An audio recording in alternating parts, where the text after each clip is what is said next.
What's up, everybody? It's your boy Dave Mo. So I just want to get into this video today. I just shot the video about getting to be a dealer rep, and now I want to turn the tables a little bit. And I know, everyone knows car sales are coming down. Not for everybody. There are still some niches that are doing extremely well. But let's just say you're a car dealership, okay? You own a car dealership. You're noticing that you're not profiting as much money as you should. You don't have as many cars as you have in your lot. You're having empty spaces. And you're considering getting reps on your lot, which means you're going to allow someone to use your dealer's license to buy cars under your license, bring them to your lot, and allow them to sell vehicles on your lot. What are the benefits and what are the risks? Number one, let's be honest. Let's start with the risks. All right. If they get into an accident and you give them a dealer tag, that falls on your license, not them. If they buy a car at the auction and don't pay for it, you got to pay for it. Easy way out of that is to, if you don't have the money to pay for the car, rerun the car through the auction, call the auction, let them know what happened. They're really good. At least they have been with me. They'll give you a good run number. They gave me a good run number.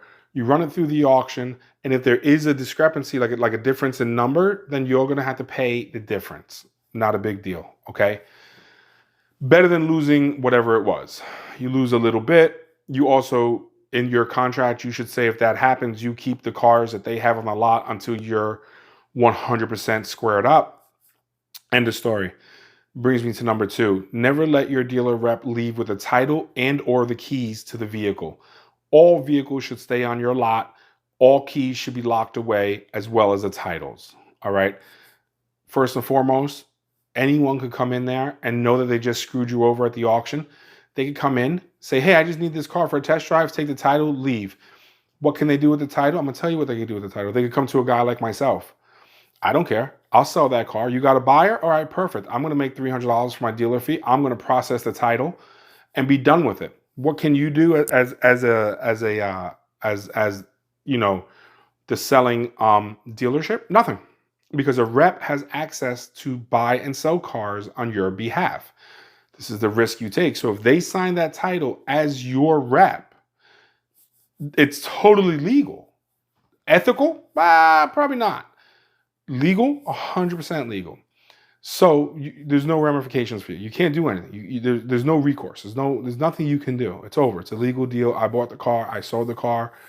I wrote them a check, and that's the end of the story. Now we can go back and forth with my accountant. Well, I should have wrote the check to the dealership, but technically speaking, I'm buying it from them. The VIN number's there. I have all the paperwork. They're swearing that they're a dealer rep and they're able to move on your behalf. End of story. Done deal. You can certainly try to sue my company and we will just fight it out in court. And chances are it wouldn't even be worth it. So with that being said, lock up those titles. Another risk. I think I already said the car accident. I already said that. If they sell a bum car, let's just say they sell a car that's got a bad transmission to a buyer who didn't know. Now the buyer's pissed.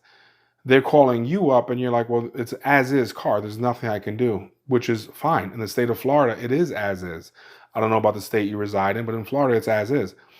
You then say, hey, the buyer's like, hey, you know what? Screw it. I'm going to go to the Better Business Bureau. I'm also going to go to, whoever handles the licensing of dealerships. I'm going to make a formal complaint. And they probably wouldn't get far with that one. The Better Business Bureau, they'll get far with. Again, you're still not going to be able to give the money back. But ultimately, they leave a bad review. Hey, I bought this car less than a week ago and the transmission went out and the owner won't even help me. Whether or not you say, hey, it's as is, there is no positive way to answer that question without coming out of your pocket, or to respond to that comment or respond to that review without coming out of your pocket. Because the fact of the matter is, your rep sold the car. A week later, the transmission went out. And for you to even say, hey, I tried to help with half the repair. Sure, to you, you're like, hey, I'm trying to do the right thing. I didn't even have to do that.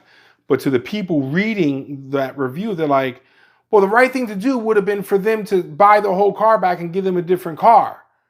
The problem is your reps got the money, you got the license, you got to hold on to that review. Now, can you work it out? I'm sure you could. It's a pain in the ass. It's part of the risk. So, and you could see where we're going with all this risk stuff in terms of having a dealer rep on your license.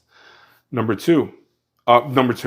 four, if they do the paperwork, totally up to you to allow them to do paperwork or not. If they're doing the paperwork and they mess up on the taxes or the fees or whatever, and then they just hand it off to you and you're not going to review it while they have the cash in their hand, chances are once they have the cash in their hand, you know how hard it's going to be to get money back? You're going to have to get it back on the next sale, which will probably lead you to not want this individual as a rep anyway. And that's what you really want to know. You want to know who are good reps and who are bad reps. And the bad ones who A, don't produce well, and B, are just scumbags, get rid of them. Now, if you have a rep who's not producing well, but they're trustworthy and they're willing to do stuff for your lot, for instance, be a salesperson, and you're willing to pay them to be a salesperson because they're that good, then maybe the fact that they're not selling the volume that you want them to of their own to be a dealer rep, you can make up for with them selling your vehicles as well. So that's kind of a benefit, I guess. And with that being said, let's transition over to the benefits of having dealer reps. You're going to pay whatever you're going to pay for your lot, okay? And let's just say and for me, what I do is the lot, whatever I spend on my lot, I look at all the spots, and that's what I pay per spot. If that spot isn't making me money, or it's worse than that, it's empty, then I want more cars. If I can't afford them, or if I just don't have the balls for it right now, I don't think it's a good time, I'm trying to make an educated decision, how can I get a car in that spot? Dealer rep. Here in Florida, my guy charges $400 a month, and then his dealer fee's $300. So you get a dealer rep, they're going to sell 5 cars a month because they're good. Actually, they're mediocre. Good is 10. They're mediocre. Because they're only paying $400 a month, they don't have to make $2-3 grand a car. They can get away with making $1,000 a car. I hear you. Oh, that's fucking up the industry. I'll tell you what, I'd rather fuck up the industry than lose my dealership. And to be honest with you, what money the next man makes doesn't matter to me, because that motherfucker is not going to come out and say, hey, you're shorting your mortgage, let me bless you. That's not how it works. This is a dog-eat-dog world. I don't know what to tell you guys. If you ain't in that, you get in the wrong business, okay? So, straight up and down, you could say, okay, I'm going to get this rep. I'm going to charge you $400 a month. You could do this, that, the next thing. And now they come in and you have 15 empty spots and they fill up 5. So now a person comes on, you have 5 extra cars on your lot. Out of those 5 cars, you know you're going to make an extra $1,500, right? If he sells those cars, she sells those cars within a month, that's $1,500 extra dollars for you, okay? And if you had 15 spaces, you could say to your rep, okay, look, you can have 5 cars at any given time. You can't have more than 5 because I'm only going to give you 5 spots. And then you're going to give 5 spots to the next 2 or 3 reps, right? You could actually maybe get one of your cars and move it and say, I'm going to give you 4 spots and put 4 reps in there.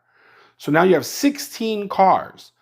If out of those 16 cars, only 10 of them sell for the month, you made an extra, with a $300 dealer fee, you made an extra $3 grand for your pocket, right? Plus $400 a month, times that by 4 reps is $1,600. So you just made $4,600 extra, aside from what you're selling your cars for, okay? So that's a huge benefit, guys. It all depends how you want to break it down. You can even say, hey, I have the same 16 spots. I'm going to charge $300, but you can only have 3 spots, right? And now you could get extra reps there. 3, 6, 9, 12, 15, 18. You give up 2 more, you get 6, 1,800. What did we say we were at before? 4, 8, 16 is the same difference, doesn't matter. Use less reps, don't add on anyone else, but figure out the math and what makes sense to you. Now what you're going to want to do is say, okay, This guy's only selling one car a month. This individual is selling one car a month. It's not really worth it because he's using 4 spots selling one car. I'm only making $700 a month on this guy. I could do that with anybody, right? So what I'm going to do is say, hey, listen, man, if you don't, figure this out in the next 2 or 3 months, we're going to cut you. And then that's it. That's the end of the story. If they do, great, great. Now you're making more money. If they don't, then you cut them and you get a new rep in there. It's unfortunate, but listen, in sports, if you don't carry your weight and you're not, getting touchdowns or hitting home runs, you got to go. You know what I mean? That's just what it is. I can't pay for dead weight. And $400 a month plus one car is 3, it's 7. It's not really worth it when I could get someone in there for the same $400 a month that even just sells 2 cars, right? Because now I'm making $1,000 on that person. That's $1,000 I'm making on that section of my lot. Now, this is going to be, and again, there's a lot of benefits, but it's all money benefit, okay? One more thing I'm going to say is increase the insurance and see what that does for you. You're going to have to run these people's licenses. If their license makes you go up, their driver's license makes you go up, it's $400 plus the increase of insurance. So they might, if they increased your insurance by $100, now their monthly is $500. And you would explain that, like, look, in order to get the dealer tag, my insurance went up XYZ, I got to charge you this, and that's just what it is. So with the guy that I use, it's $400 for just auction access. It's $500 with the tag, plus whatever the insurance goes up. So that's how that is. And it's up to them if they want the tag or not. Most individuals are going to want the tag. That's just, it's why would you not want the tag? All right. And again, so you're going to raise your insurance, especially if you own a home or own any assets. You're going to want to raise your insurance. You're going to want to talk to your real estate agent. And this is just for education. This is no advice. This is nothing. I'm not a financial individual, nothing like that. Don't try to hit me with nothing. If it was me, this is what I would do. Let me word it like that. If it was me, this is what I would do. Number one, I would raise my insurance on my lot high. My homeowner's insurance, it's going to be what it is. But in between that and my home, there's going to be an umbrella policy. And my dealership's an LLC. So that should, it should be very difficult to tie in anything that happens with my car dealership to tie in with me personally. I don't want to work X amount of years and end up getting in a lawsuit and having to lose my home. I don't want that for you either. So look into it more. But if you're finding yourself right now where you're fighting every single month to make the rent and you're not making the money that you should be making, maybe this is an option for you. Now, I know there's a lot of dealers out there that are going to tell me, this is ruining the game. This is what's wrong with the game. Blah, blah, blah, blah. Hey, get on board. Get the fuck out the way. Because like I said before, you're not helping me pay my mortgage. You ain't doing it. All right? So I'm going to do what I got to do to make sure that myself and my family come out on top. I like eating ribeye. You could look at me and know I like eating ribeye. All right? I like lobster. I love my house. I love everything I have, okay? I don't want to lose it because I'm not doing well, or worse, I don't want to lose it because I might offend you. If you're offended, bang. Let's just put it like that. That's just what it is, all right? Hate me, love me, don't care. And this isn't to the subscribers, this is to anyone, all my naysayers. Oh, you shouldn't do, listen, worry about what's going on in your backyard. Let the rest of us move the way we want to move. Mind your business, all right? What else can I tell you about a dealer rep? Break down your fees. Get your fees. Figure out where you can make the extras, all right? Because that little bit of chump change coming in every month from, this guy charges $25 every single time he's got to write a check or ACH auction house on someone's behalf. That's just what he charges. If you say you sold your car at auction, right? So you have your rep, they sell the car at the auction. The auction's going to write a check to your dealership, okay? He charges $25 to cash that check. Then he charges you $25 to write you a check. So anytime you run a car through the auction or you accept a check from anybody, it's a $50 fee. $25 to cash the check, $25 to write the check. Right or wrong, it's in the contract when you sign up. That's just what it is. I don't know what to tell you. That's just what it is. Guys, as always, if you have any questions, leave it in the comments. I will do the best I can to respond. There are some people that do have my email. The reason why I try to refrain from questions in regards to email, it's because I believe that the comment section is for everybody. So if you have a question, let me answer it for you, and someone else may have the same question. Read the response, like, okay, that's the answer. Now, if you want more of a one-on-one conversation because you have a lot of questions, just leave a comment like, yo, what's up? Let me get that email. Boom. I'll give you my email. You'll email me. I'll hit you with my number and we'll chop it up. You know what I mean? I have no problem doing that. Again, there's no fee, guys. I don't make money on YouTube. It is what it is, okay? It is what it is. I give this knowledge for free. Hopefully one day this channel will make me money, but it's not.